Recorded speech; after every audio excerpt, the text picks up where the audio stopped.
Welcome to the Two Geeks and a Microphone podcast, your one-stop shop for television, movie, video games, comic books, book reviews, and more. Now, without further ado, here's Steven and Mike.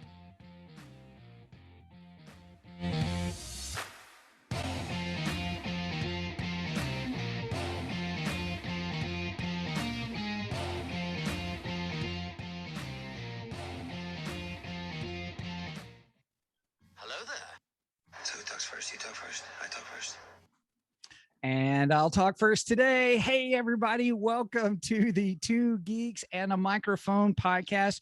Boy, do we have a special one for you today. I'm pretty excited. Oh, yeah. I'm pretty pumped. So, hey, I'm your co-host, Stephen Boster, here with my illustrious troublemaking co-host, Mr. Michael Shanks. Mike, say hi to everybody.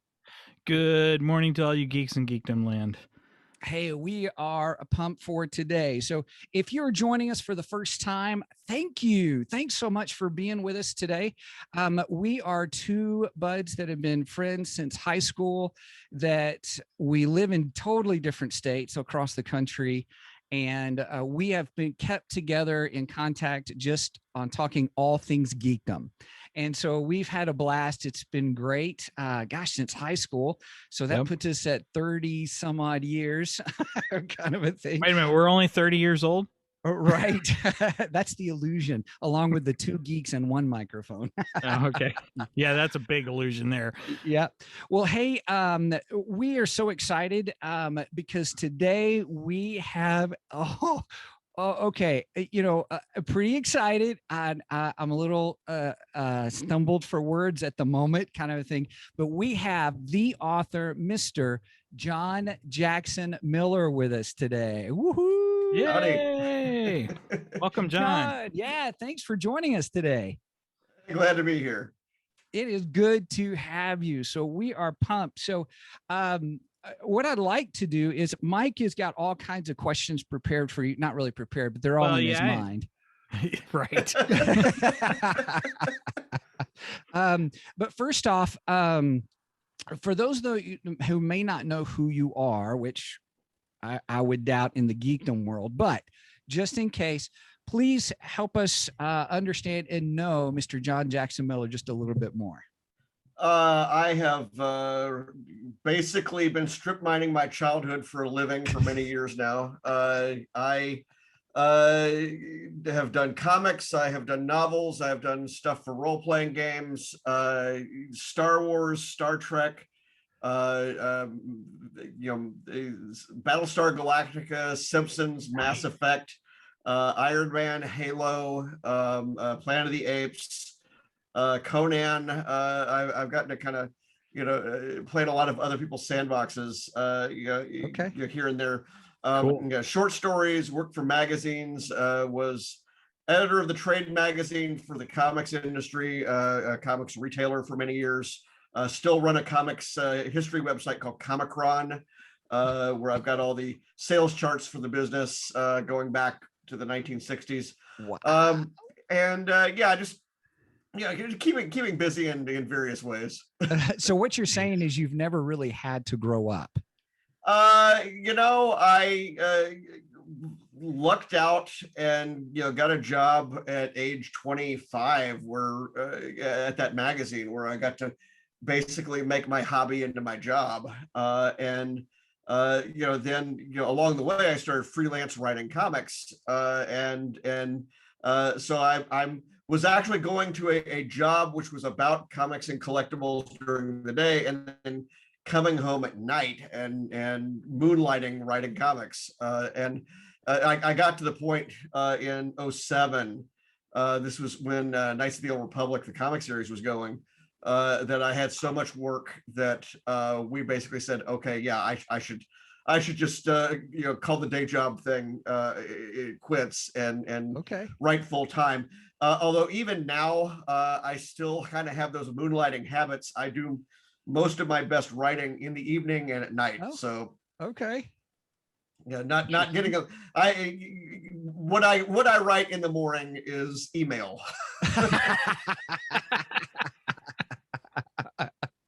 Oh, gosh, that's funny. So if someone wanted it, obviously we can Google or Amazon, look you up and kind of a thing. But where are other places that people can find you on the web, or if they want to see what your latest projects are, where would that be? Okay, just because I just mentioned it, the Comicron website is Comicron, COMICHRON.com. Okay. I also have a Twitter for that and a Patreon specifically for that, again, under that name, and a Facebook page. Then for me on the writing side, farawaypress.com is my website where I have behind the scenes notes on most of what I've done, chapter by chapter trivia on things. Neat. Up to a certain point. I mean, the Kenobi page and the New Dawn page, those are both like 20,000 word essays. They're well, they're just huge because they get into all the details. And when I remember something, I put it on the page. But I'm a few books behind at this point. I need to actually get some stuff up there. But that's farawaypress.com. Then on Twitter, I am JJM Faraway. Because John Jackson Miller will not fit in a handle. And then over on Facebook, John Jackson Miller, and also Instagram, I got that too, although I don't know why, because I never go anywhere where I can use my phone. So I think we're dating ourselves, all of our age. We were like, what's Instagram? I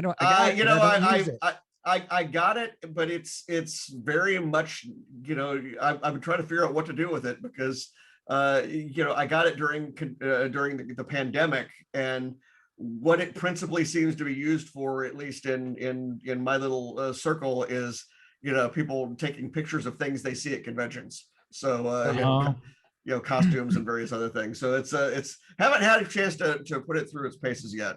Right. Same here. We're learning too. Yeah, we just started a Twitter account yesterday, Stephen? Oh wow. Yeah, right. For Two Geeks, that's right. And we just recorded an episode. We were kind of making fun of ourselves, and like, well, we're old guys, so we don't really know how to use Twitter. Well, Twitter is great because if I'm not getting any writing done, I can at least compose a tweet and feel like I published something. So right on. Nice. Nice. Well, one of the things I think when Mike contacted you and really wanted to connect with you is because he is a big fan of your novel, Kenobi, loves it. And he has told me I need to read it. I'm a terrible reader, but I love comics and I love movies and I love audiobooks. So we got an audiobook.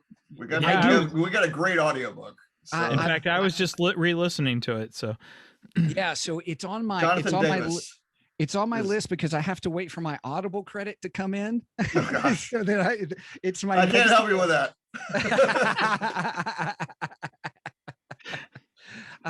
So Mike, this is what kind of questions? I know you've got some questions you want to ask him about it. So go for it. Well, the thing I wanted to start off with, I think that your novel of Kenobi was one of the last ones before the Disney acquisition. Is that correct? Wow. I actually had, to take it all the way back, and this is in those notes on that page on the website. Okay. It had actually started as a comic book. It started as a graphic novel. I did not know that. Yeah. In 2006, I was asked to, pitch some possible Star Wars graphic novels for 2007, which would have been both Star Wars 30th anniversary and Dark Horse's 20th anniversary. And so I had written an original graphic novel called Ben, I really plot for it. And most of what is in the novel, not all, I mean, there are some changes which the essay gets into. A lot of what was in the novel was in that. It was kicked back to me to make some changes, and I made changes, and it got longer, and it was kicked back to me to make some changes. And by the third draft, it was 50 pages. This is just the plot. And we were convinced by that point that there was no way in the world it was ever going to fit into a graphic novel. And also, if you read the book, it's long stretches of not much going on. So because it's establishing life in the desert. So there are artists that could pull that off, but it would also, it would end up being like an Italian Western, where it would be just, lots of shots of desert and lizards and things. And it would just have a kind of a weird feel to it. And what happened is two things happened to sort of move this over. One is that George Lucas started talking about the possibility, or at least the rumor started going around, the possibility that there would be a show, a live action TV series set during the dark times, in between episode 3 and 4. And this rumor lasted a few weeks, I guess, but that was enough to make us a little fearful that we would not be able to write something in this period. Oh, okay. Sure. And then the other thing that happened is my editor, Jeremy Barlow, transferred from editing Star Wars to running Indiana Jones. And he asked me to write the novelization, or the graphic novelization, of Indiana Jones and the Kingdom of the Crystal Skull. And I had been begging him to let me do that, do whatever indie thing came next. And so he said that, we're going to have to shelf something. Let's shelve the Ben Kenobi Western. And that is literally, I called it the Ben Kenobi Western in the pitch when I sent the email. Let's shelve that. And it was not until 2012 that I was looking for something to do at Del Rey, and we were discussing various projects. The pitch for this book was literally on the floor of the hallway while sitting on the floor of the hallway in the Orlando Convention Center, during Star Wars. I'm going to do that a lot during Star Wars. No, you can't cross them. Hey, may the Force live long and prosper. Okay, I mean, that's what we do here. You're gonna have nerds everywhere freaking out, man. No. That's there is no conflict. That's the Orlando Convention Center, at least at the time, had no place to sit down. So if you were looking for a place to gather and have a conversation or a meeting or something, we're literally on the floor as people are walking past in costume. And somebody didn't think that out well. I don't know why it was the way it was, but having a convention where people are in armor in Orlando in August is already on the scale of not thought out. But still it's a good time. But anyway, what happened is I suggested something that was going to be heavy duty in continuity, and they said, okay, that's all right. What else you got? And I said, well, I've got this Ben thing, and it happened that they were looking for things that were going to refocus on the original series characters, and I do not know for a fact that the reason for that at the time was that anybody had told them that from a perspective of Disney's going to want that, because the Disney sale had not happened yet. The Disney sale happened at the end of October of that year, I think it was. But now, do you think that they knew that Disney was going to purchase it? No. Del Rey surely didn't. Okay. Whether or not anybody at Lucasfilm knew, I don't know. I've always sort of suspected that somebody knew, when it's sort of filtered down that the direction should be less on peripheral properties and more focusing on the main cast. But either way, the result was that they picked it up, and we announced it or they announced it at New York Comic-Con in early October. And so I'm actually starting to work on the book right when the Disney buyout is announced. And for a long period there, there's a year or so where it's just still not clear what's going to happen. And we go forward with our project, and Kenobi comes out at the end of August of 2013. And what happens is, when we get around to the spring of 2014 when I'm writing A New Dawn, which is the novel, which is the Rebels book, which is the Rebels prequel.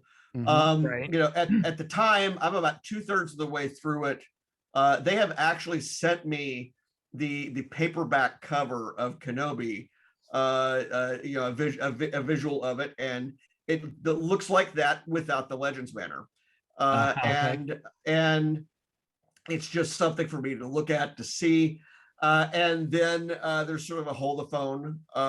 We need you to come out to California. You and as it would turn out, Timothy's on to do a video about the fact that you know, the difference between writing Kenobi and writing New Dawn is New Dawn. I was working with the story group, the Lucasfilm story group. I had talked to Dave Filoni. I had talked to everybody there about what was happening in Rebels, and you know, there was another layer of sort of both oversight and suggestions that was in there. And what happened is they said, okay, what we're going to do is we're going to say from here on out, beginning with your book, anything that's in a novel is in canon. Anything that's in comics is in canon. Anything that's in, you know, any, you know, spin-off media. Wait, back up a second. So you're saying that they said starting with your book, it is canon? Well, remember beforehand, it was all what we call G canon on Wikipedia, which is George Lucas's canon. No, I mean, it was we're going to respect it, and things from it can feed back into the original, and some things did. But if George wants to do something else, George will do something else. Okay, so this is Lucasfilms is still in control at this point. This doesn't have anything with Disney yet. No, well, no. Wait, I mean, what happens as of spring 2014 is they know at that point that there's no way that I'm sure they know at that point that there's no way that they can make J.J. Abrams beholden to everything that's gone on in the New Jedi Order. All of the good story points are gone by then. You know, you can't have an opening crawl in Episode 7 that says, you know, Han and Leia had 3 kids, 2 are dead, and 1 killed the other one. You can't. You can't. There would be a riot in the aisle. People would be throwing popcorn at the screen. And not me. And an asterisk there saying you need to go read 21 novels. Right. Look, in my head, Heir to the Empire is the true. Oh no, well, but I mean, it's cool. You know, it's cool if you can work it out. Sure. But I gotta say, you know, when I saw Solo and I saw Darth Maul show up at the end, and you know, there's kind of that moment there where the moviegoer is going, "What the heck?" Okay, I gotta admit, when I enjoy Solo. I think it's a good film. You should, and I love Darth Maul. He's one of my favorite characters. But when that came up, I looked at my wife and I go, where are we at in the timeline? Yeah, well, and you're looking at it, you're saying, didn't he? You know, it never really before, you know, were you know, moviegoers expected to go watch something else to understand something. Good call. And I you know, I'm not gonna you know, downplay what we all do in the tie-in media, because obviously we're trying to make it as important as possible. Sure. But I mean, well, you want a paycheck too. But I mean, there's this is the sort of thing you kind of have to be careful with, and certainly you can't be planning to go make $1 billion movie and basically put a lot of, you know, chains on a creator that's doing that. So so they did what they did, and the thinking was simply that, okay, as of New Dawn, everything going forward has been overseen by the story group, and so because it's been overseen by the story group, they've been sure to make they can see everything. They know Okay. everything, whether it's in whatever media. Right. We didn't really have that to that level of precision, even though we had so we had at Lucasfilm at the time, there's a great team that's coordinating all this stuff. Mhm. And you had Leland Chi still as the keeper of the holocron. Right. Still, there were occasions where things would occasionally go this way or that, I think I had a whole thing with Malik's name showing up in another medium, in Knights of the Old Republic before I was ready to reveal the name.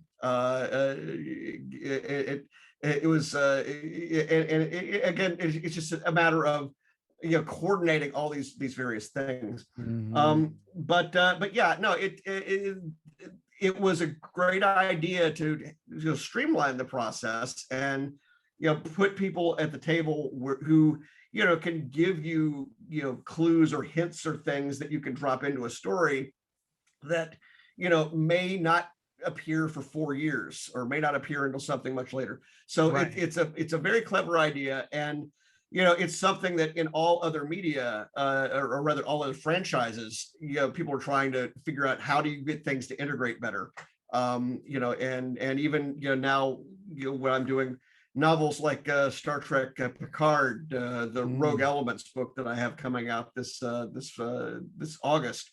I worked with the co-creator of the TV series. Okay. So it's very much Is that on Kurtzman? the idea for the book. Is I'm that sorry? Kurtzman? Who's the co-creator? No, it's, the Kirsten Beyer Okay. is one of the co-creators of Picard. Oh, the Picard series. Okay, got it. Yeah. And actually, she began in Star Trek as one of the novelists and still writes Oh. novels. Oh, And that's so- cool. So she has sort of been there.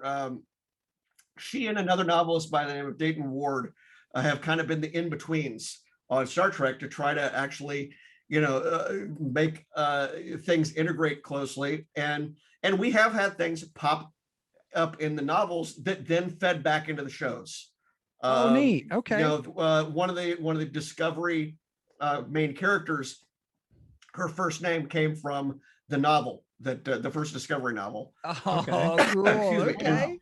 So it's allergy season here in Wisconsin. Yeah, no, it's all good. No problem. We understand. But yeah, so what they decided at that point to get all the way back to that original is that they would declare everything that had come before as legends.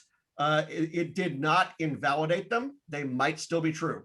Legends are just like legends. They might have a little truth in them, a lot or none. Okay. And if they wave a wand over any part of it, it can come back in. And certainly we were using all of the planets, the species, the corporations, everything that we had established right there in New Dawn. There are several references to some things from Knights of the Old Republic, the comics. And those are things you could probably find on my webpage for the book. Specific details. And we just sort of do that. When I did the Canto Bite novella, I did for that. I forgot that you did book. that. Yeah, when I did my novella for that, we brought in the character of Mosep Benid, who was Jabba's lawyer that is in the Kenobi novel. And of course, before that, he had been the monkey looking Jabba that had appeared in the Marvel comics. He was kind of a long in joke that we'd been doing, and now he's back in the canon. So is that pretty daunting to keep all of those strings of a tapestry continuity together, or is it well that's want to bring them in, or you don't want to bring in anything that's going to close off any avenues. Okay. but you can kind of, names of planets and things like that. As long as you don't say nobody has ever been to this planet before or nobody will ever come to this planet. Right. You don't do that. But yeah, the whole idea is to draw on this stuff. Sort of the way I kind of look at the Legends material is the same way that when the EU is kind of just beginning to gel, what did they do? They sent Timothy Zahn the West End role-playing books. Okay. Which is where a number of planets and other things come from. They sent those to Kenneth Flint too, who wrote Heart of the Jedi, which I don't know if you know what's going on with Heart of the Jedi. I've heard about that. It's a strange story. The whole notion though is that he used those role-playing books almost like as they were role-playing guides to creating your own campaign. Well, I kind of look at the legend stuff that same way, which is these are role-playing guides for the current writer to draw upon. It's just that when you mention something from Knights of the Old Republic, that does not automatically wave a wand and say all this old stuff happened. Right. But look, obviously it is more complicated in some ways than what you would be able to do with something like Star Trek, where Star Trek you've actually got time travel. That's true. Star Trek actually currently is there is a trilogy coming out this fall. It follows. It's right after the Picard book, and the trilogy that's coming out is designed to basically deal with the what they call the Litverse, deal with the fact that basically everything after a certain point is now sort of in conflict with Picard, because these Star Trek novels kept going after Nemesis. In my Star Trek novels, Riker is an admiral. By the later novels, how many times does he crash his ship? Not in mine. Oh, he finally learned, huh? And he and Deanna have a child in the novels, which is not the same child we see in Picard. In the novels, Picard and Beverly had married and they had a child, and obviously, that is, if that happened, that we didn't see that.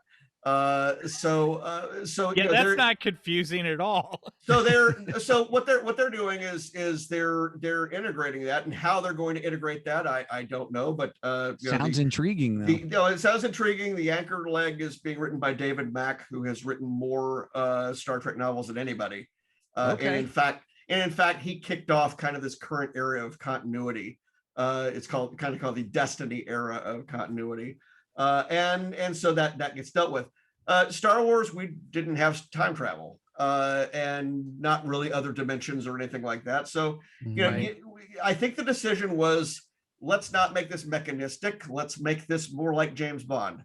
And James Bond. What a great analogy. Oh yeah, I remember just, having discussions with people about this even before Disney made its decision. I said you could go the James Bond route, which is Skyfall.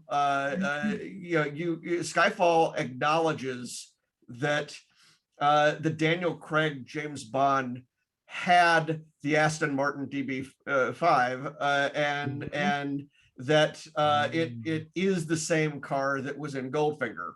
I love some James Bond. So what happens is he either must have met Goldfinger at some point, or just something happened. But that does not necessarily mean, that he was in. I just saw this movie last night that he was in that he was going golfing in Scotland in 1960, whatever it was. Right. As Sean Connery. Yeah, it sort of it's, look, if you're in comics, none of this stuff phases you. That's true. That's true. I had good point. everybody upset in 2014 when all this stuff came down, and I was like, guys, I come from comics. I got a whole building full of comics over here. Maybe 10% of them are in continuity right now. Sure. Right. None of my favorite Batman stories have ever been in continuity.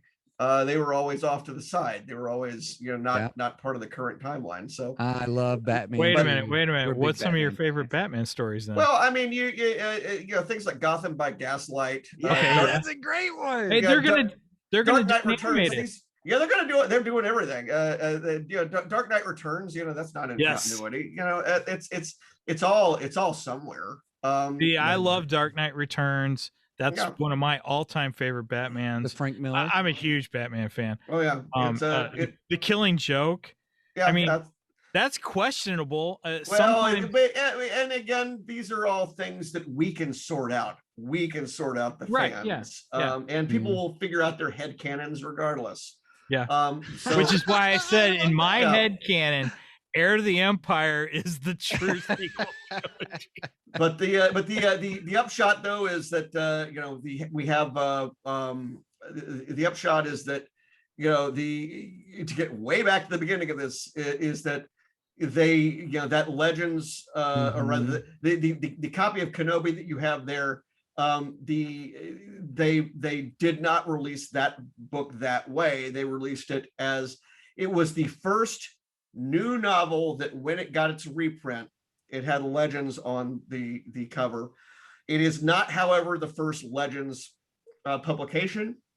The first Legends publication is the 8th printing of, I believe it's the 8th printing. Yes, it's the 8th of Lost Tribe of the Sith.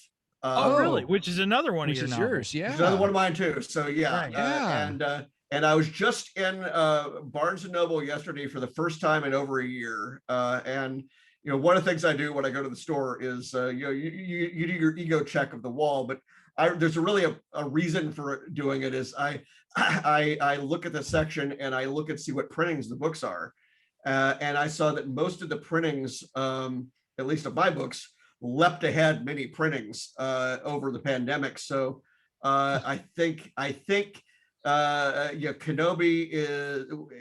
Kenobi had been on its 11th printing. Now it's on its 15th.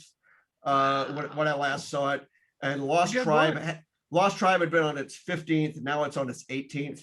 Really? And that's pretty darn good for a book that we didn't think anybody would buy. So that's yeah. So, but that's another story. And we thought nobody would buy it because everybody already had those stories for free. Oh, you're talking about Right. the Lost Tribes. You're talking about Yeah. the Lost Tribes ones. Yeah, Mhm. because Yeah. weren't those like the first, like some of the first technically ebooks? Well, they weren't the first ebooks, but they were as far as Lucas was concerned. Yeah, they Right. were the first. What we did was. Yeah, I didn't mean first ebook in history. Yeah. Oh, yeah. Yeah. No, but I'm not even sure they were the first Lucas books, original ebooks, because there would have been stuff. There would have been short story. I certainly had short stories for Hyperspace, Okay. the web service. But no, what these were is they were the first ones that Del Rey was involved with. Okay. And it was because they were designed to promote the Fate of the Jedi novels. So that was a Gotcha. 9-book series, and in between each of the 9 books, we put out one of these novellas. And Oh, so, neat. Okay, that's their Oh, place. okay. All right. and so everybody had them at least while they were still online. And then what happens is, there's a clamor for when's the physical book coming out, and everyone was looking at each other. It was like, physical book. And yeah, it turns out people actually love books. So we did put it out, and when Yes. we did put it out, and when we put it out, we decided, hey, well, let's also write a novella for it. Give me a big chunk, so a third of the book is new, and then I will actually go back and rewrite all the previous chapters to synchronize them better and improve them. And then I asked, look, I've got a map of the universe, or I've got a map of the planet. Can we put that in? I did not know at the time that Shelley Shapiro, who was the editor of the Star Wars line at the time, I didn't know that she had been sort of the official map artist, the official cartographer for the Tolkien estate. And so That's so, cool. so basically all of the latter day Middle Earth, publications, atlases, Yeah. things that were done in those those later books, they're by her hand. And so she was like, yeah, let's put the map in. And I wish she had drawn my map. It's still a good map, but it's a computer generated thing. But it was great to have the map there because it gives it a very Conan feel to it, which is what I was looking for. Very cool. Very cool. Neat. Well, I have to say, thank you for your perspective about Legends. I had not heard it expressed that way, and that's really it's really insightful. About, hey, it's not that it's pushed away or forgotten or that kind of a thing, but yet it does add character to the whole universe. And I still delve into Legends. I and nobody says you can't. Right. I mean, exactly. The books are still on the shelf. Right. And I read from both. I read from the new stuff. I read from Legends. I read what I like. That's what it is. And there's a lot of cases where there are chances for things to come back. I mean, heck, Thrawn is back. I mean, come on. Right. Right. Do you think, well, since you brought that up, I want to know what your thoughts on the upcoming Kenobi series is. What are you looking forward to seeing in Kenobi? Are you expecting anything from what I have said is any new Kenobi is good, or any more Ben Kenobi is good. We'll see. I mean, look, I did in my book what I thought his life would look like. That can't be the only vision any more than Batman's origin was the only vision of Batman's origin. These are ever expanding worlds, and people kind of go to these things to sort of hear the parables retold by a different teller. I agree. And you want to let people be able to do that. So I always people are surprised when they find out that I don't watch everything immediately that comes out. What? But I don't have time. Well, yeah. I mean, I'm one of the things is that a lot of stuff I have to watch is for research. So I'll be, that makes sense. I'll be I for the Picard novel, I would have had to have watched Picard all the way through to be able to do the novel, although it's set well before the series. I would have had to have watched the whole thing eventually to be able to do what I did. So that's but it turns out I had already watched it all. But that's not always the case. And that makes sense. I mean, we only have so much time. I mean, and especially when it's just coming out weekly or whatever, and not in a batch. I am still catching up on stuff that came out when I started moonlighting. So I had to do interviews when I did the Battlestar Galactica 40th anniversary comic series I did, which won the big Dragon Award, which is for the Patreon subscribers. It's on my wall behind me. Nice. When I did that, I had to explain to people that I only really watched like 2 episodes of the new series because it was when I was writing it's when I was writing Iron Man. Sure. We had a new baby in the house, and it just nobody was streaming then, and I could never figure out how to get the DVD recorder to work. Right. And I remember those days. And I just didn't Right. have I just didn't have the mind space for one more thing. So Gotcha. it was on my list to catch it later.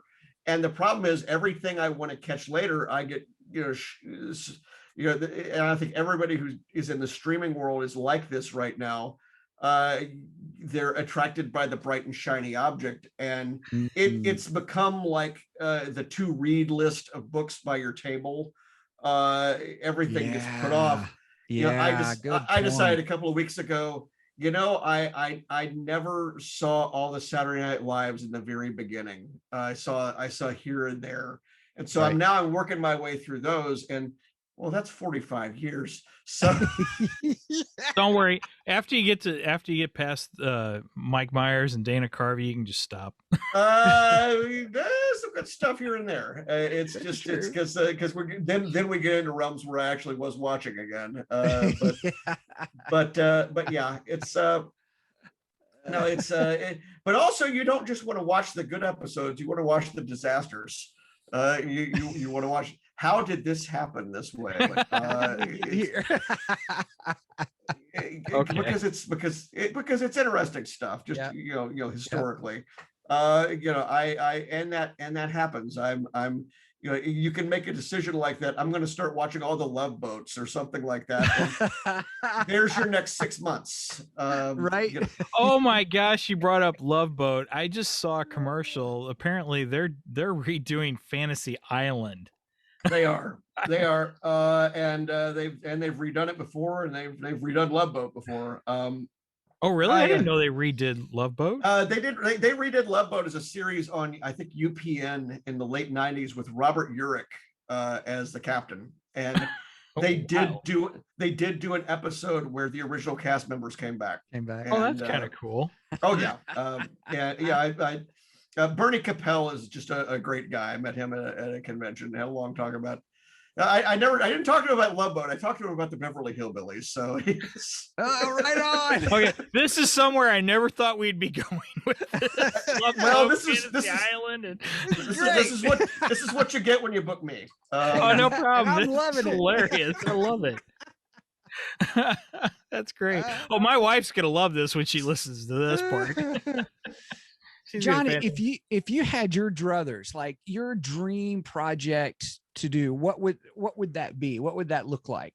Go ahead. A lot. Well, look, I mean, obviously, people are always rooting to do things that might yet happen, and so you don't want to spoil those.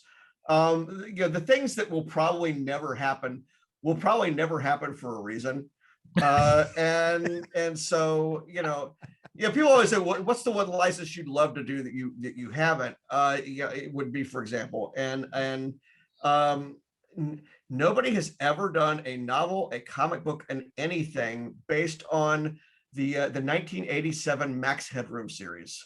I would so watch that. Network 23, which of course was run by two Saturday Night Live cast members, because Network 23 was originally run by Grossberg, who was played by Charles Rocket, the guy that got fired from Saturday Night Live, the first person to get fired from Saturday Night Live for dropping an F-bomb. Oh, really? Air. Oh, yeah. And then he was replaced in that job by George Coe, and George Coe was an unofficial part of the original Saturday Night Live, Not Ready for Primetime Players. He did all the old guy parts in the first season of Saturday Night Live. And so this is what I'm talking about. This all sort of networks in together at some point. You're into a mass. So now I know why you're researching Saturday Night Live. Mass pop culture trivia. Well, no, not for that. But I mean, again, I have no idea where the rights are on that or whatever else. I'd love to write the Die Hard movie that fixes the previous Die Hard movie. I think there's a lot of things like that we'd all like to do. It's just not going to happen. So. Well, you said you did the Crystal Skull. I'd like you to do something to fix Crystal Skull. That was interesting. I mean, on the page, it was a different thing, and really. And there's good parts to it. There are good parts to it. There are good parts to it. It's just it's complicated bringing something back over that long of a gap. And Yeah. no, whatever happens now, it will be less of a gap. So True. True. it is it is what the creators of the movie more or less had in mind. So I can't argue with the vision.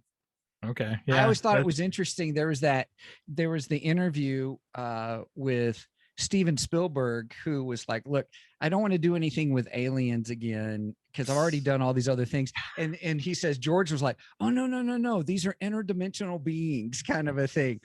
Yeah, that's alien, George. It was funny. They still get to do their vision, and there were parts of it that were a lot of fun. I'm interested with the new one, if they're going to face the same issues, you remember how you were just saying about there was such a gap. Well, what do you do with the next one? We're now looking at if he is aged forward in the same way, we're now up to the Watergate burglary. So, it could be Indiana Jones and the missing 18 and a half minutes,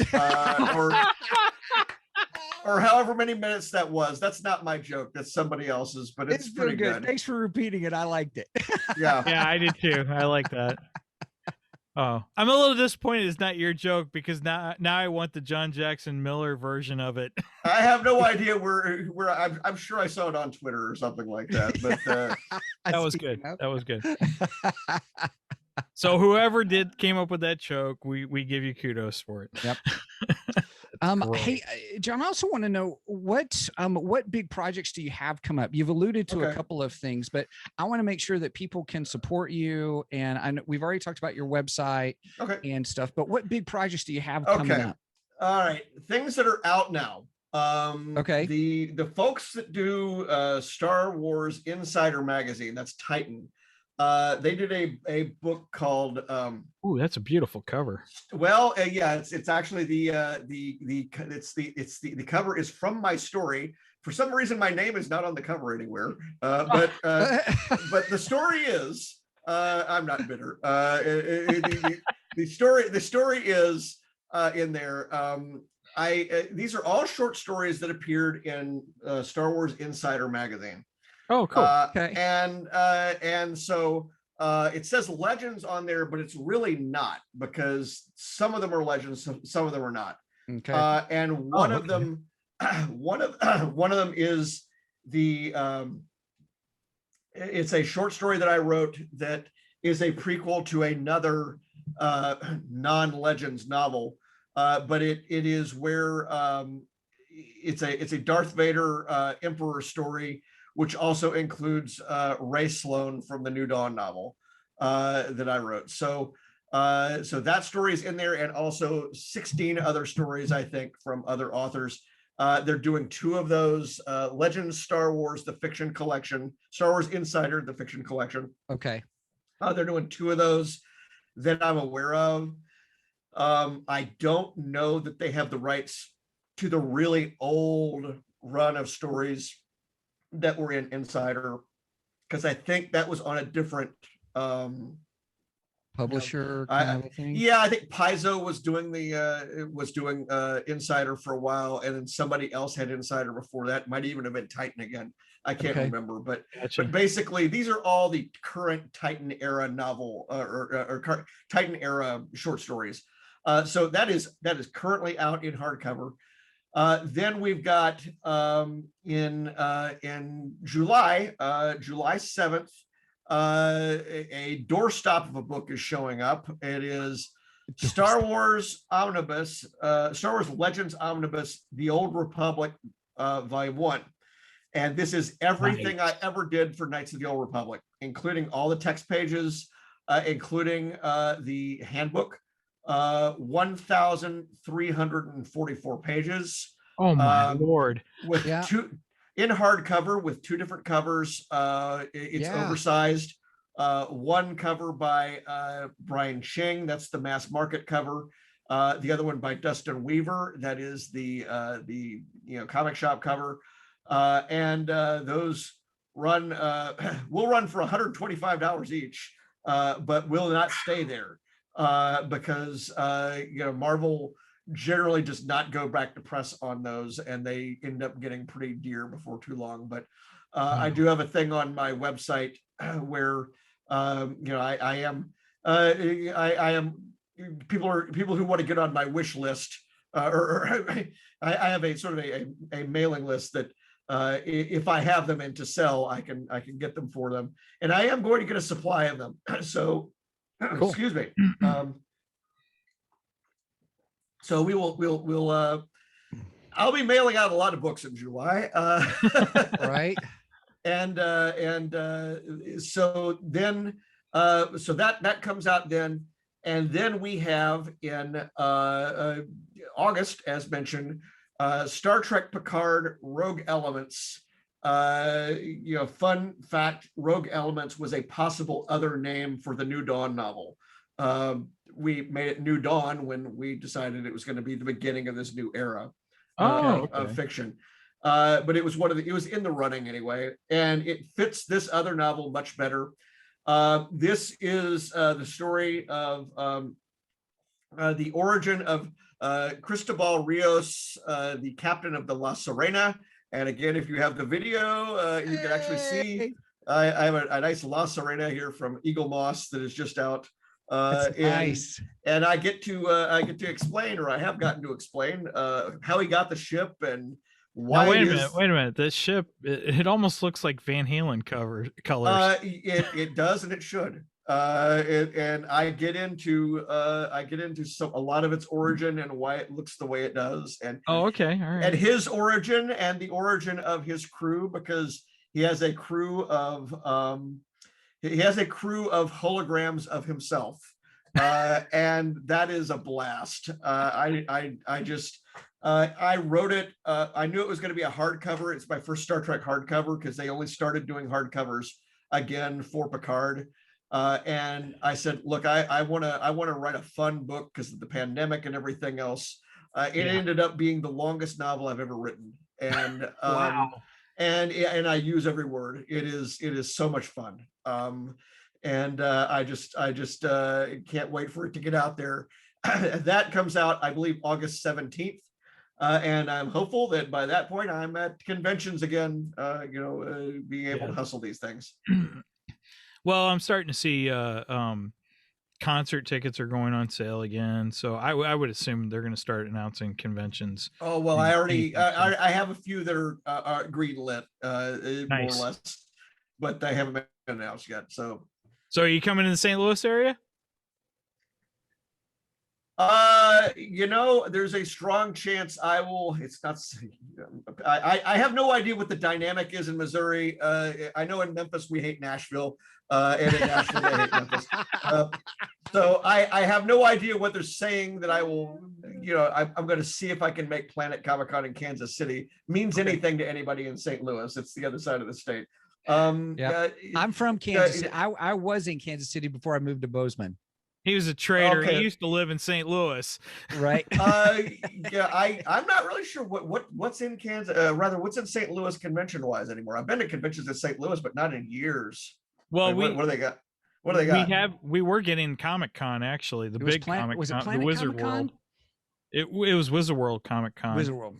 And then we get a smaller Comic-Con, but I don't know who runs that one. And I find it funny that they're both called Comic-Con.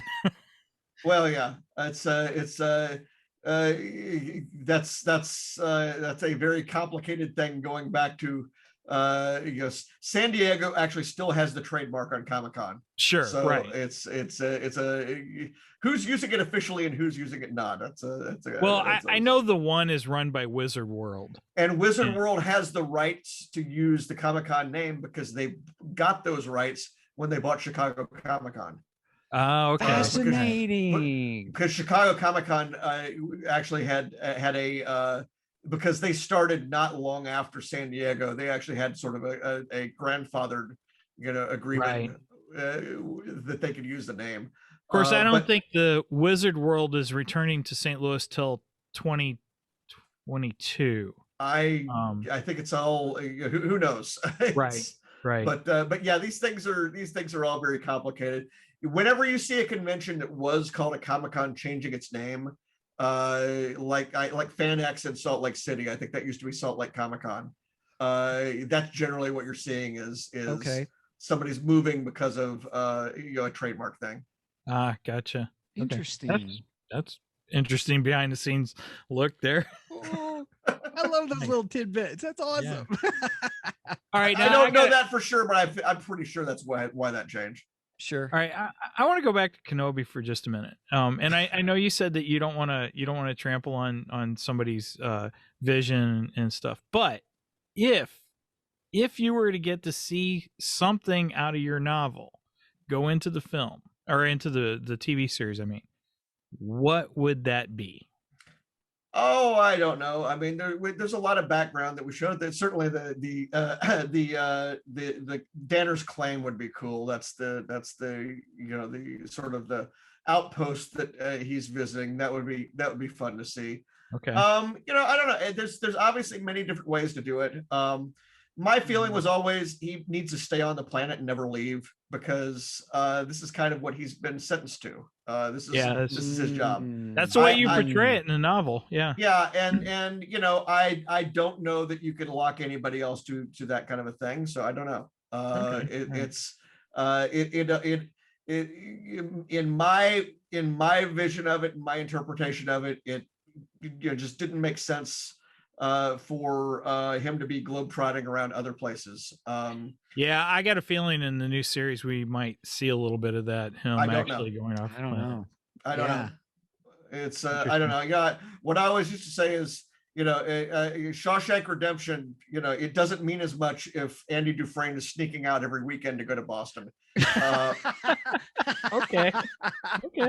But there are so many other ways to tell a story, so we will see. Sure, of course. Yeah. Okay. Well, it's like you said earlier about someone else, a different storyteller coming into play and giving their vision and stuff. There's nothing wrong with that. Yeah. Sure, Okay. Sure. Okay. The other thing I wanted to ask you, so with Heart of the Jedi, Kenneth C. Flint's novel coming to light all of a sudden, I did get this. We wanted to get Kenneth on this podcast, but we haven't been able to get a hold of him. And somebody else managed to get him, and I was so jealous too. I was like, "Oh, are you kidding me? You found him!" But anyway, in that interview, Kenneth said that when he went to do Heart of the Jedi, like you said, the only reference he had was the gaming, the role playing game, the role playing game manuals.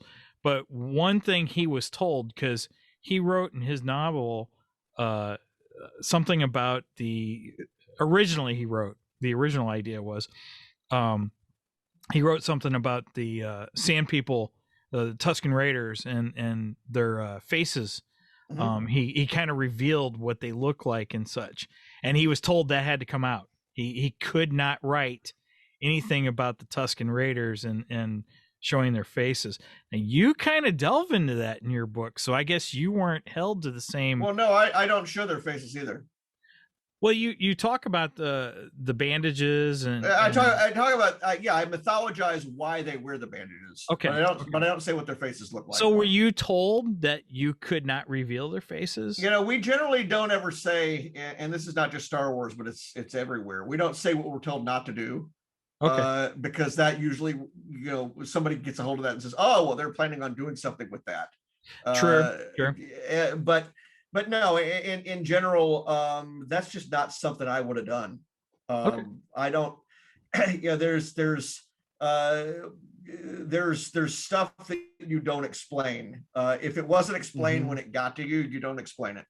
Well, and that's something Stephen and I talked about previously. That the current Disney, they seem to be connecting every single little thing, and I said I like and dislike that. I mean, as a super fan of Star Wars, you want to see all those connections, but at the same time, you want to leave some of them to your own imagination and such. I mean, that was part of the fun. Is when I was a kid, we had no idea what the Clone Wars was, and we all imagined that, So, and now we know exactly what the Clone Wars is. Well, what the tie-in fiction has always done is it's filled in the blanks on the margins. Sure. and sort of painted, background in, and Mhm. but even then, you don't want to actually, I've said before, when as a tip for tie-in writers, that how stories connect is not a story. The actual, the simple act of making these things hook up together is not enough. You've got to tell an interesting story at the same time. I like So that. it's a bonus. Whatever it is, it's always a bonus. It's a bonus. Right. I And like it. if the story itself, if a story itself won't stand on its own, a bunch of connections are not going to help it. Sure. So whether you're doing something that's for a movie or a TV show or a novel or anything, those same rules apply. Mhm. Okay. Mhm. Okay. So one more question about the novel. The Crate Dragon, which, by the way, I would like the Settlers Call to come into the series. I think that would be cool. But the Crate Dragon that Obi-Wan kills, is that the skeleton that we see in no. Okay. No, because where he is fighting it is in the pillars. Okay. And the pillars is this big, it's this big cluster of outcroppings, and that ain't what you saw there. So no, I mean no, there are bits and pieces where you can say, if you want to look at it, this is that thing there. Gotcha. But no, that's not one of them. That would have been a little too on the nose, right? And actually, that's another reason people ought to go to the website, farawaypress.com, and go to the Kenobi page, because you can find out there that was the last scene that was added to the book. So, oh, wow. Okay. Oh yeah. Check out that. That was they wanted two things added to the book in the last draft. One was a fight scene, because originally Obi-Wan just saves a young Tusken from collapsing rock using the Force, and the feeling was that wasn't visual enough, and also, by all this time, with all the Settlers Calls going off, somebody must have attracted an actual Crate Dragon. Right. And that made perfect sense. And so I said, okay, let's put a Crate Dragon fight there. And then the other thing is they had wanted some kind of prologue, because in the original book we go 60 pages before we meet Obi-Wan, and that is still the case if you chop the prologue off. And I said, well, I was planning on doing a short story for Star Wars Insider or somebody else. I ended up doing a different short story for Kenobi for that different prequel, but it was going to be a prequel story that was going to be set in a bar on Tatooine, and I just moved that there, and that made it work. Cool. So I got a couple of questions. So sure. You remember how you were, John, you were talking about, some of the authors get the role-playing game as part of their, kind of their background, their world building. Now, but for the Old Republic, did you use those, or did you have say and went into the Old Republic part of the role-playing game? Well, the Knights of the Old Republic video games 1 and 2 had both come out when we did the Coder comics. Okay. So I had that to refer to, and I had not actually finished the first game, and still have not. But there were people that had video. They had put on YouTube the cutscenes and various other things. So yeah, that was the order on that. Okay. Although when I did write, I co-wrote with Rodney Thompson, Sterling Hershey, and Abel Pena the Knights of the Old Republic campaign guide for the role-playing game. I was writing the comics at the same time, and so I actually have clues in the role-playing game for stuff that was coming up in the comics. Oh, nice. Cool. And those very much integrate. That's cool. I love that. My favorite thing in terms of Easter eggs that got through is when my wife wrote the stats block for Griff, his possessions list, at the end of his list of things that he owns, the last thing was winning smile. And that got through. And so that's in the awesome. book. Very cool. Very cool. That is great. That's Oh. fun. So just another quick question. You've got all these projects that you're working on. How do you, as a writer, do you just do a chunk at a time, or you have to iron out, okay, here's my schedule, I'm working only on this, or is it just inspiration, or how does that work? They're just so different. I mean, the novels require anymore. If I'm doing a novel, I need 4 or 5 months where I'm doing nothing else. Okay. Other than making sure I do it every single day. And I think during the pandemic, with this last novel, I actually set up a second office location somewhere else in the house, so I had different scenery, so it felt like I was going somewhere to write. Okay. That makes sense. But I did it every single day. I did not miss one, and it's because if you don't, you cannot get to that number. You can't get to you can't get to 130,000 words by cramming them all in. I've tried it. It's okay. I was a journalist. I crash deadlines all the time, writing a lot in a hurry. You don't want to do it on a book that big. And so novels you're going to approach differently than comics.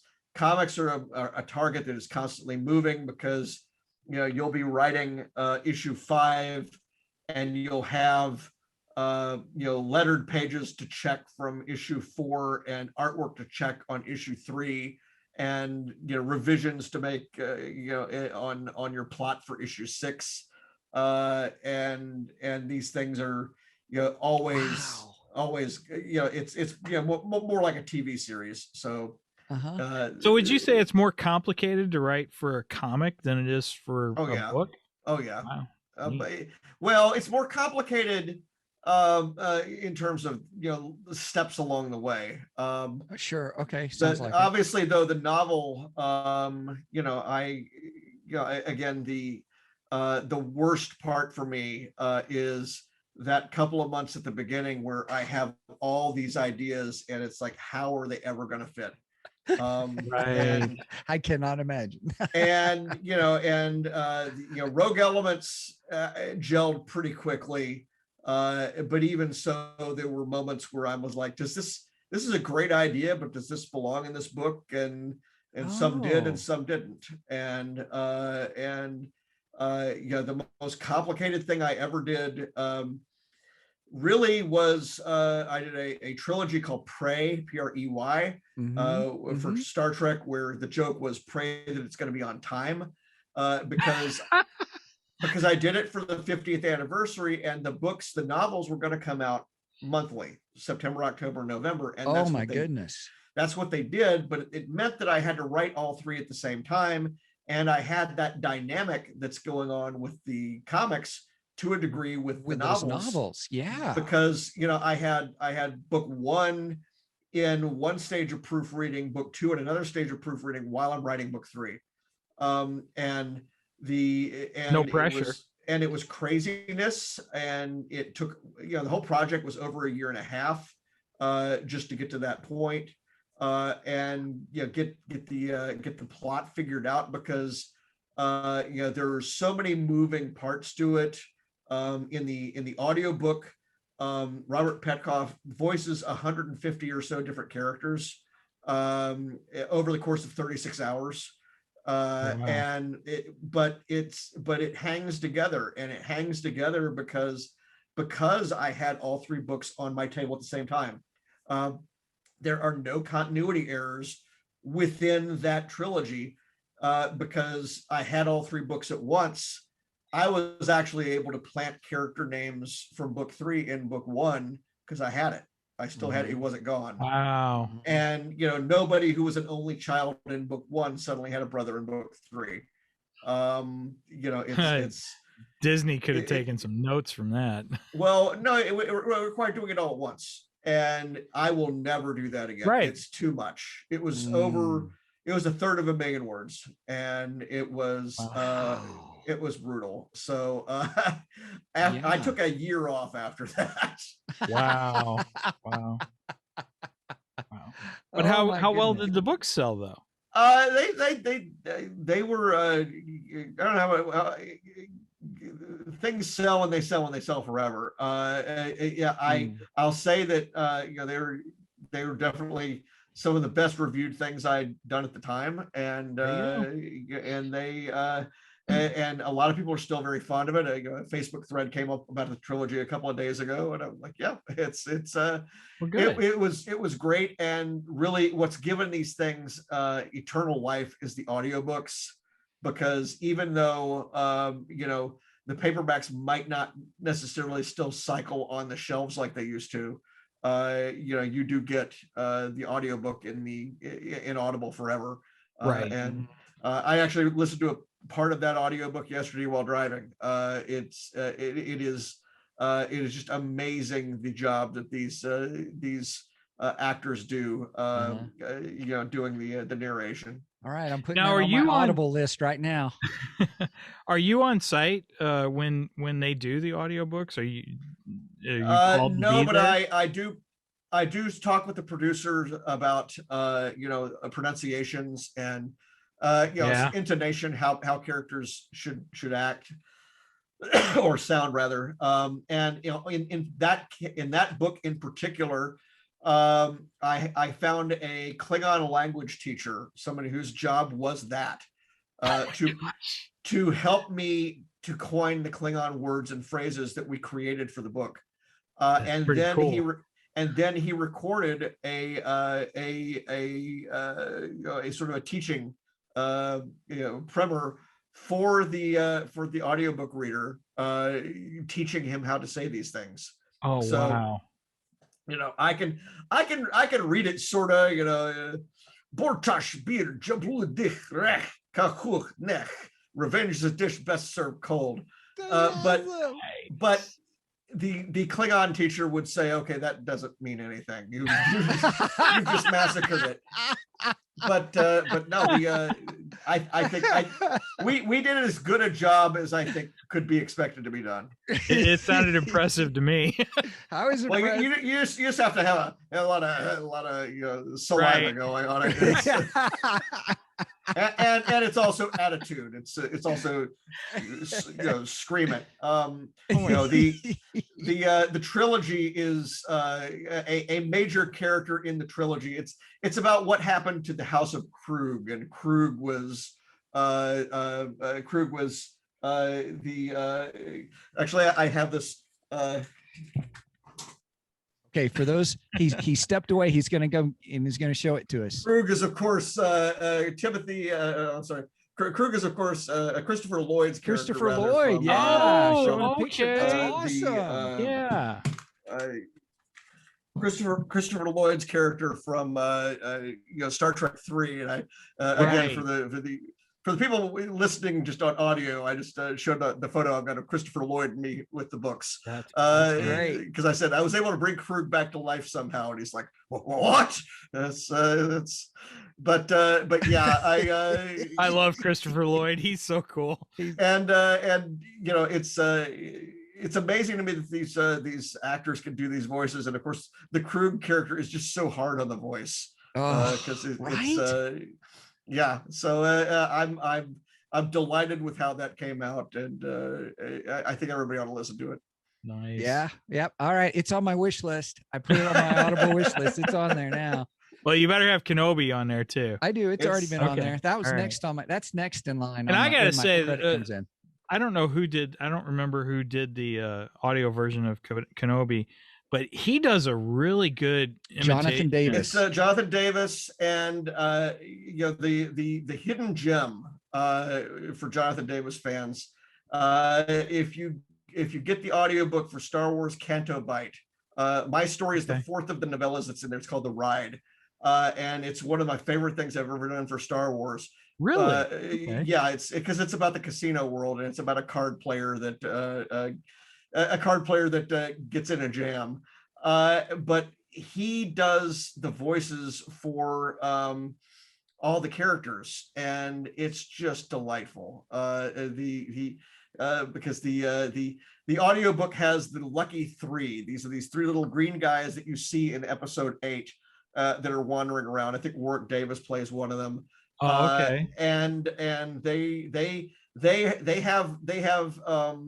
unearthly luck, and they ruin the carefully constructed strategy that the main character is working on, and they have these cartoon voices that he does, and they're all different, and I just love them. And it's that if you want to laugh for minutes, that's a great. Okay. That's also out there on Audible. Well, I got to say, his Obi-Wan, I was very impressed with, because it almost sounded like Ewan McGregor. I really, really was impressed with it. It was a great job. Yeah. Very cool. All right. Well, we have gone overtime. Gosh, John, thank you for your time. This was great. Happy to be here. I lost track of time. I was just so enthralled in some of the stuff. Hey, thank you for the insights about being an author too. I know we've got some, man, I would love to have you back to talk just about that. Well, we were discussing maybe doing some Battlestar stuff, and since John has done some writing for Battlestar, I would love to have him back to discuss Battlestar Galactica. Well, go read the book Battlestar Galactica Counter-Strike. It's in your stores now. Okay, Counter-Strike. It's a graphic novel. Now, is Counter-Strike, would that be original Battlestar? It's original Battlestar. I picked up at the end of the first season, just like it never ended. Oh, cool. I mean, I'm a fan of both original BSG and, well, I don't even know what to call it. I guess second generation BSG then, because you can't really call it new. It's not new anymore. But I'm a fan of both series, so I like both of them. I think they did a really good job. Although I got my issues with the end of the second Well, don't series. tell me, because I haven't finished it. Okay. Yeah,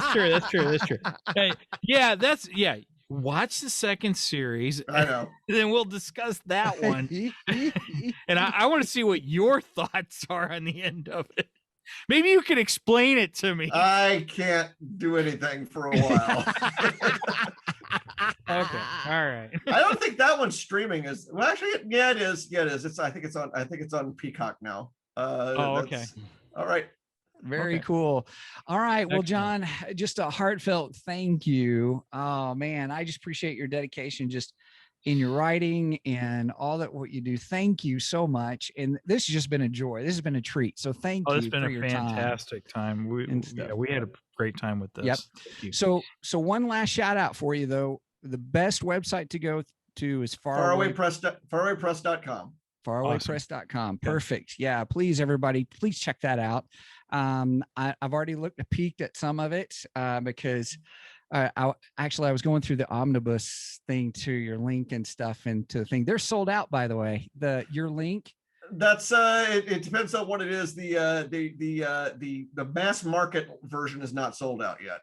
That's what they're doing is they're doing pre-orders. They're taking pre-orders for the comic shop version. If you haven't pre-ordered it now, you're not going to be able to get it probably. But the mass market version is the ones at Amazon. So just follow the Amazon links for those, and you'll be able to get it. Perfect. Cool. Perfect. All right. Well, with that, again, thank you so much for being here. And Mike, do you want to side us out for the day? Yeah. Thank you, John. I appreciate this. It's been a great talk. Loved every minute of it. Enjoyed it. All right. And with that said, over and out, and may the force be with you.